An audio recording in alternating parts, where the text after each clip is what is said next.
اگه به دنبال ابزاری هستین که هم روند بازار رو شناسایی کنه و هم در بازارهای رنج شما رو از سیگنالهای اشتباه نجات بده، این ویدیو برای شماست. در این ویدیو یه ابزار قدرتمند در تریدینگ ویو رو معرفی و بررسی خواهیم کرد که با تطبیق پذیری بالا تغییرات مهم بازار رو به شما نشون میده. اگه دوست دارین تحلیل دقیق تر و تصمیم گیری هوشمندانه تری داشته باشین، حتما تا آخر ویدیو با بنده همراه باشید.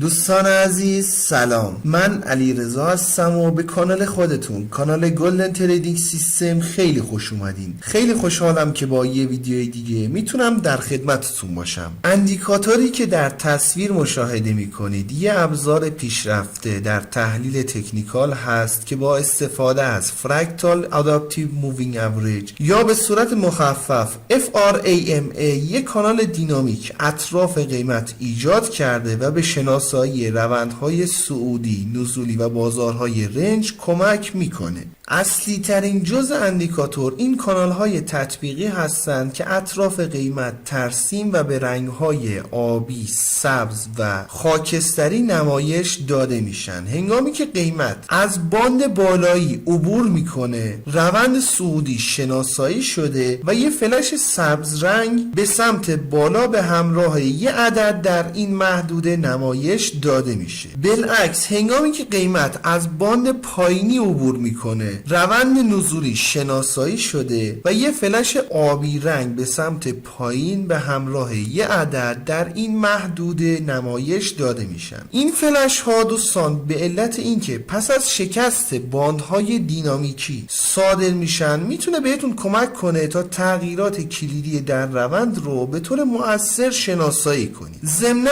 از این فلش ها میتونید به عنوان سیگنال های خرید و فروش استفاده کنید، ولی اگه دقت کنید زمانی این سیگنال ها صادر میشن که مقداری از روند رو ما از دست دادیم و در واقع یه سری سیگنال های تأخیری هستن. ولی برای افرادی که استراتژی معاملاتیشون بر مبنای شکست سطوح هست، این سیگنال ها خیلی میتونه در جهت اطمینان و تاییدیه مناسبی براشون باشه. شرایط صعودی و نزولی رو توضیح دادیم. حالا اگه قیمت بین دو محدوده باند بالایی و پایینی نوسان کنه و هیچ شکستی در این محدوده رخ نده، اندیکاتور بازار رنج با مومنتوم پایین رو شناسایی میکنه و باندها رو به رنگ خاکستری نمایش میده. این قابلیت دوستان به جرئت میشه گفت بهترین قابلیت اندیکاتور هست که خیلی میتونه در ورودهای بهینه بهتون کمک کنه و اسیر سیگنال های اشتباه در بازارهای رنج و با مومنتوم کم نشین. بهتره در اینجور مواقع اصلا اقدام به معامله نکنید و صبر کنید که قیمت مجدد از این حالت سردرگمی بیرون بیاد و حرکتش رو آغاز کنه. بعدش در جهت روند ایجاد شده اقدام به معامله کنید.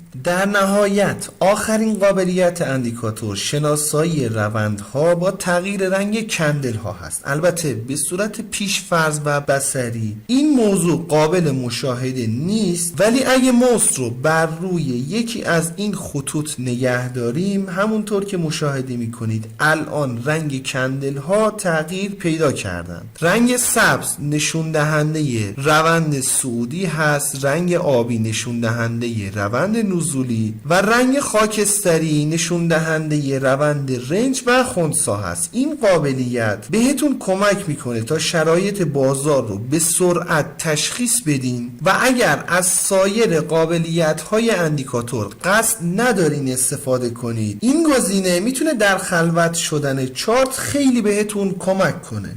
برای انداختن اندیکاتور روی چارت باید وارد سرورگ ایندیکیتورز بشیم. در تب سرچ بار عبارت FRAMA چنل رو وارد کنیم. این اندیکاتور هست که توسط بیگ بلوگا طراحی شده. قبل از اینکه بخوایم گریز کوتاهی به قسمت تنظیمات اندیکاتور داشته باشیم، میخوام ازتون درخواست کنم که اگر فکر میکنید اندیکاتور یا ویدیو مناسب هست، لطفاً ویدیو رو لایک کنید. اگر هم دوست دارید دارین با جدیدترین ابزارها آشنا بشین و نحوه کار باهاشون رو یاد بگیرین، پیشنهاد میکنم کانال خودتون، کانال گلدن تریدینگ سیستم رو سابسکرایب کنید و علامت زنگوله رو هم بزنید تا به محض انتشار ویدیوی جدید بهتون اطلاع داده بشه. بسیار خوب، گزینه لنگث پریود FRAMA رو تعیین میکنید. این گزینه در تنظیم حساسیت میانگین متحرک تاثیر داره. مقادیر بالاتر باعث میشه که کانال ها روند رو در بلند مدت بررسی کنن و نویز های ریز بازار فیلتر میشه و در نتیجه باعث میشه که کانال های صاف و روانتری رو مشاهده کنیم. مقادیر پایین تر باعث میشه که کانال ها نسبت به نوسانات قیمت حساس تر بشن و به کوچکترین تغییرات قیمتی واکنش نشون بدن. گزینه باند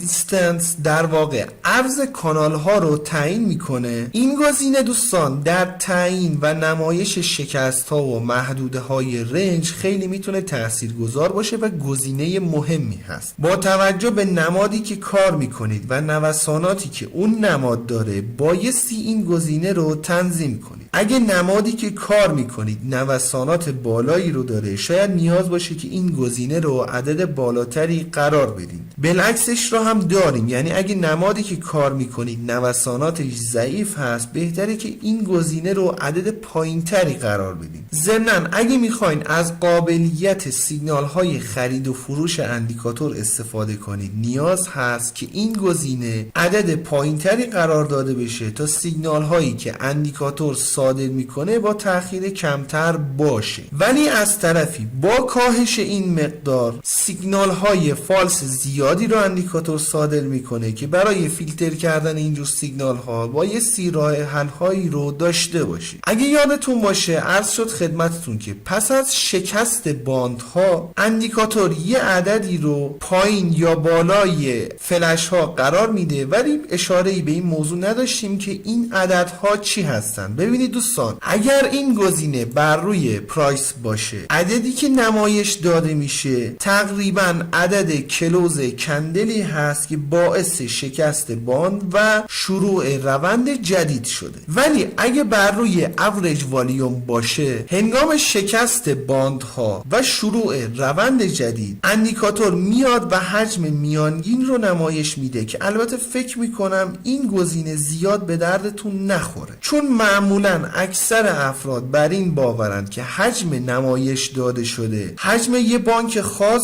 رو دارن بروکرها نمایش میدن و حجم واقعی مارکت نیست. به همین علت اکثر افراد از این قابلیت استفاده نمی کنن، ولی به هر حال در اندیکاتور قرار داده شده و میتونید با مقایسه مقادیر حجم شکست های فیک یا اصلی رو تفکیک کنید. گزینه لیبل سایز مربوط به سایز این اعداد و فلش ها هست. اگه فکر میکنید که این اعداد یا فلش ها کوچیک هستن، میتونید این گزینه رو بر روی نورمال یا لارج قرار بدین که این اعداد رو بهتون بزرگتر نمایش بده. در نهایت گزینه کالر کندلز مربوط به تغییر رنگ کندل ها هست که روند بازار رو نمایش میده. اگه فکر میکنید این تغییر رنگ کندل ها به دردتون نمیخوره و میخواین غیر فعال باشه، میتونید تیک این گزینه رو بردارین تا رنگ کندل ها به حالت عادی برگرده. انشالله که براتون مفید باشه. رو قله میبینمت دوست من.